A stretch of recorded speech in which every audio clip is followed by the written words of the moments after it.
Back here now for the final segment on today's show. And like yesterday's last segment, talking about the Carolina Panthers and their new stadium renovation that got also approved by their city council. The same thing happened with the Jacksonville Jaguars a day later this week. On Tuesday night, the Jacksonville City Council voted in favor of the renovations to the Jacksonville Jaguar Stadium. 14-1 was the final vote count to approve the agreement between the Jacksonville Jaguars and the city for a $1.4 billion renovation plan to Everbank Stadium in Jacksonville, Florida. So a lot more convincing than the 7-3 vote in Charlotte, North Carolina. Not too much of a discussion to go into this, whether to renovate it or not. But some more details on this plan going on by the Jaguars and the city of Jacksonville. $775 million are going towards the renovations that will come from public funds, and also the city overall will pay for more than half of the entire project, over half of that $1.4 billion that is going into the entire renovation plan. The Jacksonville Jaguars are responsible for the other 625, but with that, there is some more to tag along with that for what the Jacksonville Jaguars will have to invest into this project. They will also be paying the city of Jacksonville a base rent of $1 million per year for the next for the next 30 years, I think is how long their new lease is. So a $1 million per year rent will be going towards the city. According to the Jacksonville Daily Record, though, this deal now is the largest single capital project in Jacksonville's history. With that 30-year lease, it also comes along with that too. So for the next 3 decades, the Jacksonville Jaguars will be in Jacksonville. And I think this is the right move. There was a little bit of doubt and just some debate about the renovations to not Jacksonville, to Charlotte's renovations to the Panther Stadium because of their bad relationship with their owner, David Tepper, and arguing that he should be paying more towards their project. But there doesn't seem to be any ill feelings towards the Jags owner and their organization on anything that they've done in the past or anything that the city doesn't align itself with. So they all seem to be in good spirits about this, having the Jaguars in Jacksonville. I know there was those rumors, those talks about them maybe being a London-based team or the NFL just having a team there overall.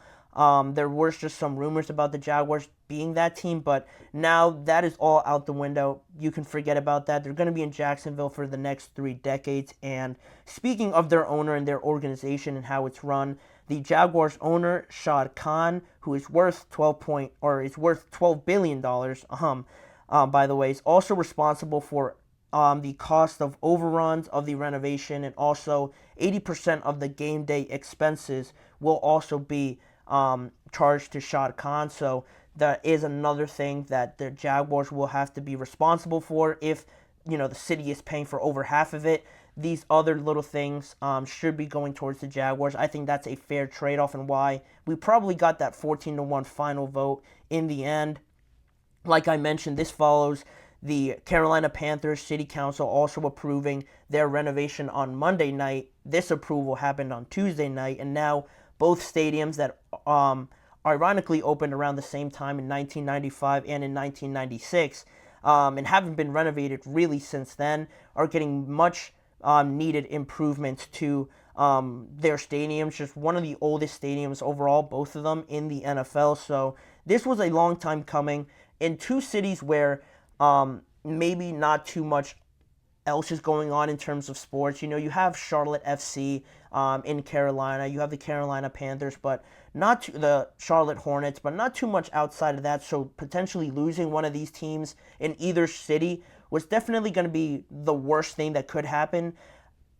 The way that they agreed to these deals, I know there's massive numbers to go into it. I mentioned $800 million for the Panthers yesterday, and now it's $1.4 billion for Jacksonville. It seems like a lot, and people might think, is it worth it, to keep them there? It's 100% worth it. These cities need to have this level of attraction at their areas, at their location, and it's going to be massive because not only does it bring in a lot of people because you have a new stadium there, obviously, but the Jaguars are in a good spot right now where they are definitely trending up. I know I've been almost on the negative side more so than not on the deal given to Trevor Lawrence and how much the Jaguars paid for them, but you can't argue with the fact that they are getting better. They are definitely in a better spot than the Carolina Panthers, so you have that potential there, a new stadium coming in, and by the time 2028 rolls around, where these plans to renovate it should conclude,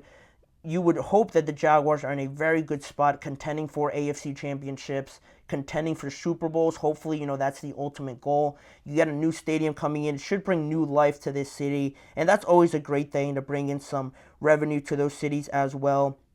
And the absolute last hurdle, although, to finally get the absolute final check mark on this entire thing, we'll be getting 24 of the 32 owners' votes to approve the final go-ahead for the renovations to go through. That will take place at the league's meeting in October, so we're going to have to wait until October for the construction to actually begin. But I don't see why there would be a problem with this. Usually these get accepted more often than not. 24 out of 32 does seem a little high, but again, I don't see why this would be held up at the owners' meeting. We're just going to have to wait a little bit longer for that to get going. And once it does get going, like I anticipated, the construction is scheduled to start after the team's 2025 season and will conclude in 2028. But once it's finished, the sources around this entire situation say that it'll look sort of similar to the SoFi Stadium in Los Angeles and how beautiful that is. You only hope that it does live up to those standards, and it looks very much like that. But it is an idea of what it could look like. You guys can find those pictures on social media of what it's supposed to look like. And it is exciting because to look like SoFi and have the entire seated areas with a shaded canopy can only help anybody that goes to these games with how hot it gets in Jacksonville. But overall, it's a great thing for the city of Jacksonville and the Jacksonville Jaguars as a whole as well on a footballing standpoint to get renovations to their stadium, renovations to their training facilities and all of that sort of complex around the stadium and that area. It's going to be great. The Jaguars are in a good place right now in terms of building their team. I love Doug Peterson as their head coach. Trevor Lawrence, say what you want about that contract. He has proven to the Jaguars at least that he could be their franchise quarterback, so you can only hope that that works out for them. I have my doubts right now, but I'd love for them to prove me wrong and for this to be a glowing, booming city in a few years from now, and with a new stadium having the same level of success on the field should be something that the Jaguars are aiming for. They're in a good spot right now, but a lot could happen from now until 2028. But that is the latest on the Jaguars and getting the approval from the Jacksonville City Council on these renovations. And with that being said, that'll do it for today's episode of the GSMC Chip Shot Football Podcast. I want to thank you guys for joining me on today's show. Please remember to like, follow, and subscribe to the show, as well as following the network on all forms of social media on Facebook, Instagram, X, and TikTok. And also, if you want to see more of me and this show, check out the GSMC Sports Network channel and the GSMC Podcast Network channel for more NFL topics, but in different forms of media. And as a final reminder, tune in every weekday at 6:30 p.m. Eastern Time for more discussions and football conversations around the NFL with me, Manny Maradiaga, as your host. Thanking you guys for joining me. I hope you guys are all back here again to close out the week with me tomorrow on Friday. Mm-hmm. Mm-hmm. Let's go. I wake up to a little bit of drool on my pillow, feel like it's gonna be a bad day. Yeah, I'm tired of shit, and the coffee ain't hit yet, damn ain't that great. I don't wanna go to